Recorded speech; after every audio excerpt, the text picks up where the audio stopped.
Hey, what's up? Today, I'm going to show you guys how to make the thick, crusty, beef-focused hamburger known to me as the steak burger. It comes together in about 15 minutes and compared to a smash burger is basically no mess at all. And once I show you the classic technique here, I'm going to show you two more variations that are really fun, craveable, and definitely worth your time. To get started, I'll need some beef. Specifically, I've got a couple pounds of standard issue 80/20 here. It tastes good, it's affordable, and it's got just the right amount of fat for this style of burger. Now, I like to measure out my patties, but a full grip or a palm's worth should get you pretty close to the size that we're looking for. I like a full half pound of meat here. 8 ounces, 225 grams. Now to shape this patty, I'll slap the meat back and forth to develop a little bit of the myosin protein on the outside. For most of the burgers that I've showed you guys on this channel, I try to avoid sticky beef because that makes them more chewy and less tender, but for thicker burgers, you need a little bit of tackiness so they don't fall apart when you cook them and flip them over. Once I've got this slapped into a roughly 6-inch pancake like this, I'll set it up on a little sheet tray so that I can refine the shape a little bit more.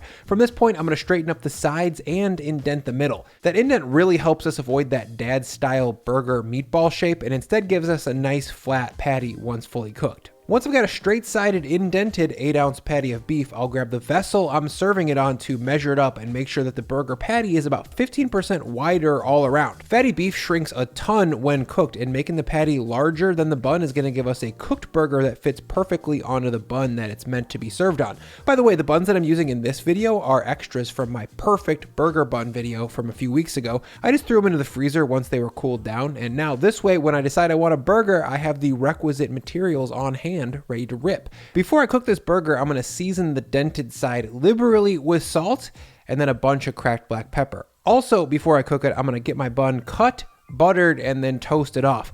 Part of the magic of these burgers is eating them fresh and hot right out of the pan when they're at peak juiciness, and personally, I don't like to fuss with toasting my bun after the burger's out of the pan. Speaking of pan, I'll grab a 10-inch non-stick and drop it over low heat. Once the pan's warmed up, I'll drop in my buttered potato bun and give it 90 seconds worth of toasting. When I've got some nice golden brown color and a crispy edge like this, I'll snatch them out of the pan and then raise the temperature to medium-high. Traditionally, I would use a cast iron pan for an indoor burger, but since these patties are thicker and as a result will cook slower, we can get away with using a lower heat pan. For me, that means the less smoky, less fussy non-stick pan. Once the pan's hot, in goes a tiny drizzle of neutral high smoke point oil, then I'll lay in my burger. Right away, I'll press the middle of the patty to ensure max contact with the pan. Left unattended here at the middle section would bubble up and steam on the bottom instead of get browned and crispy like I'm looking for. Once the center is relaxed and touching the pan, I'll hit the back side of the patty with a strong pinch of salt and a bunch of black pepper, just like I did for the first side. Next, to ensure max crispiness, I'll drop a spatula onto the back side and give the burger a little bit of downward force here to make sure as much of this first side is in contact with the hot pan as possible. After 2 to 3 minutes, I can see this burger is cooked just about halfway up the side, so I'll scoop it up and I'll flip it over. That looks great. It's got some deep golden browning and a really nice thick, crusty exterior. Now, I'm gonna add 1 or 2 slices of American cheese product on top. You could use something fancier like aged cheddar if you wanted, but in my restaurant, the standard steak burger is gonna come with gooey fake cheese. After about a minute or so on side 2, this cheese is nice and melty, and I'm confident the burger is cooked to what I would consider to be the right temperature.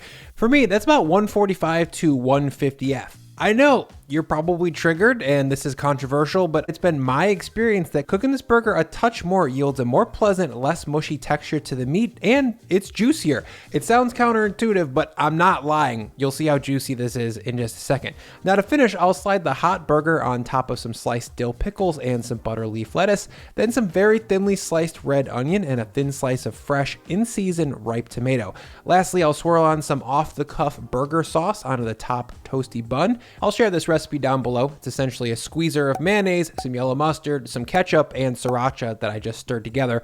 Now, I'll drop the top bun on and give the whole thing a little squish to make it all stick together. And that's a steak burger, or as I've been calling it in the house, a thick and crispy. In my opinion, this style of burger is as good or better than any other style, and the thing that this one has that other smashed burgers don't is a supreme level of juiciness. Look at that. Oh my lord.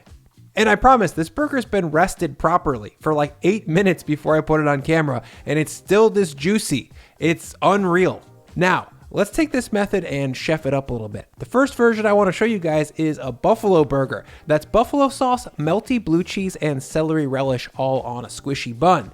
It's sick. Now I'm gonna start by making the celery relish. For that, I'll combine 150 grams of small diced celery, 150 grams of small diced white onion, then 100 grams of sugar, 5 grams of salt, 10 grams of yellow mustard seed, 250 grams of water, and 150 grams of apple cider vinegar. Now I'll drop this pot on the stove over high heat, and once it's up to a rolling simmer like this, I'll drop the heat to medium and then reduce this for about 20 minutes. Plenty of time for me to give a quick thanks to the sponsor of this video, Cometeer. Based on the sheer volume of coffee tools that I have in my home, you'd think that I really enjoy the process of making coffee. I don't though. I just like drinking it. That's where Cometeer comes in. Cometeer makes the only 100% brewed coffee that's flash frozen. I'm told that locks in freshness. And yeah, this coffee tastes fresh. And best part, I didn't have to make it. Cometeer sources their beans from specialty coffee roasters around the country. Then people who really know what they're doing brew that coffee to make it taste its best. From there, it's flash frozen and shipped right to your door. You store it in the freezer, and when you want a coffee, peel open the lid, drop in the frozen coffee, then pour over hot water. If you're a cold coffee person, just melt a capsule and then add it to whatever cold liquid you like. Almond milk, hemp milk, cashew milk, flax milk, cow's milk, goat's milk, sheep's milk, water. So to try Cometeer right now, you can get 50% off your first purchase plus free shipping when you use my link in the description. Choose the brew based on whatever you like, including single origin, decaf, or even half calf. Again, the link is in my description for 50% off your first Cometeer order. 20 minutes later, nearly all of the moisture in this pot has evaporated, and what's left is a sticky, sour syrup. At this point, the veggies are softened but not mushy, and there's a nice balance of sugar and acidity here, just like a cucumber relish.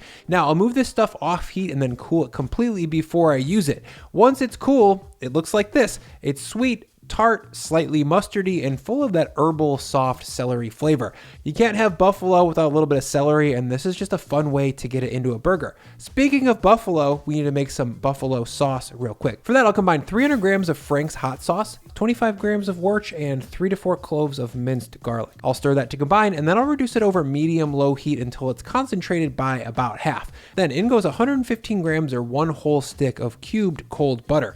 I'll whisk that to combine over low heat until the butter is fully emulsified with the hot sauce, and there we go. Classic buffalo sauce for fried chicken sandwiches or fried cauliflower or a burger. One last move that I do to ensure emulsification is to add a tiny pinch of xanthan gum and then whisk that in to combine. This will make the sauce just a touch thicker and grippier, and will make it so that a simple stir recombines the fat and hot sauce into a clean, creamy emulsion. Okay, burger time. This patty's been crisping up for about 3 minutes or so I'll flip it over and then top it with some crumbled blue cheese. Personally, I'm not a huge fan of store-bought blue cheese crumble, so I always like to grab a good tasting chunk of blue cheese and then slice it down myself. Or at least try to slice it. Blue cheese is like soft and crumbly at the same time, so I just mush it into a pile.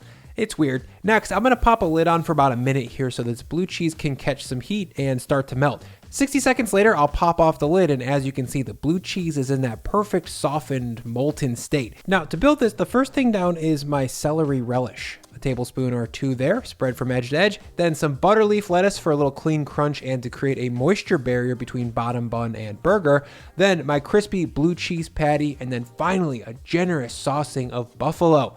That little bit of reduction that we did combined with the xanthan gum here gives this sauce a really nice viscosity and grips the burger perfectly. Now the top bun goes on with some firm but gentle smushing. Okay, wow, that's a buffalo burger. It's creamy, salty, spicy, funky, and just a little bit sweet from the relish. If you're not that into blue cheese, I get it, but maybe give it another chance. The beef and buffalo sauce here bring a lot of fat that really helps balance out the whole medicinal twang of the bleu. Lastly is going to be my all-time favorite version of a thick burger. That's the French onion. The cornerstone of this burger is some nicely caramelized onions. To make those, I'll combine 1,000 grams of yellow onions that I've given a rustic small dice. These are going to get cooked pretty hard, so there's no need for a perfect Instagram dice here. I'll just slice a half onion 4 or 5 times latitudinally, turn it 90 degrees, and then chop roughly longitudinally. I also call this the weeknight dice because it quickly gives me relatively uniform pieces, but with less overall fuss. Behind the onions, I'll add in a strong pinch of salt, about 5 grams worth, then a long squeezer of olive olive oil, and finally about 150 grams of water. Now the pan goes on the stove and I'll simmer these onions for about 10 minutes. This little bit of water up front really speeds up the overall cooking process and makes the first half a lot more passive. There's no need to really stir while they're simmering. Once the water is fully evaporated and the onions are mostly softened like this, now the caramelization can begin. From here, the process is going to be medium heat and stir every 5 minutes for about 20 minutes in total. Here are the onions at 5 minutes, 10 minutes, 15 minutes, and at 20 minutes. To finish, I'll add in 15 grams of red wine vinegar and stir to combine. This little bit of acidity here is going to help balance out the intense dark sweetness of the onions and bring the only touch of sour to the entire burger, which is going to be very rich and we'll need it for sure. Once the vinegar is evaporated, the onions should be candy sweet and almost purpley brown like this. Now scoot these off heat and cool them down completely. Once they're cool, take a closer look. They're jammy, dark, savory, and very versatile. This is a lot more onions than you need for a couple of good tasting French onion burgers, so I say freeze the rest and use them as you see fit in the future. Maybe on a grilled cheese sandwich or on top of some goat cheese on a salad. Now for the burger. We'll pick this up in the same spot as we did before at the flip. Alley-oop. Now to finish, I'll drop on 1 slice of aged Gruyere cheese and 1 slice of provolone cheese. This is my go-to combination for French onion soup because you get some salty, aged, funky flavor from the Gruyere and some soft, creamy cheese melt from the provolone. Next, I'll load this pan into my oven right under a hot broiler and cook it for about 20 to 25 seconds. But Bri, non-stick, that's hot. I know, but this is only going to be under there for like 20 seconds, so I'm not worried about it. If you are, use a cast iron pan for this last burger. After 25 seconds of bubbling and melting in the oven, I'm going to pull this out, and yes, that looks very good. A lot of the beauty here, though, is actually in the fried cheese sitting around the burger in the pan. Look at that. Oh, bro. Now I'll scoop it out so we can build it. The first thing down is some proper high-class Dijon style mustard spread on the bottom bun, then a few tablespoons of room temp caramelized onions. Cold would be weird here and hot would probably be more work than it's worth. Then I'll drop on my fried cheese, thick and crispy, and to finish I'll do the Frenchiest thing I know how, which is to smear some mayo onto the top bun. This is going to glue everything together and add just a little bit more of superfluous richness. The bun goes on and that's a juicy French onion burger, you guys. Fried cheese, caramelized onions, Dijon, and mayonnaise. A total ripper of a burger and like a fountain of beef juice. I swear I rested this for like 5 minutes before I shot it and it's still this juicy. It's almost dangerous how much beef stuff is flowing out of this thing. Anyways, consider a thick pan-seared burger with some crust on it the next time you've got a burger craving. This style of burger is very nostalgic for me, and it's a welcome change of pace after 5 to 6 years of kneeling at the altar of the thin pattied smash. I hope you try it soon. Let's eat this thing.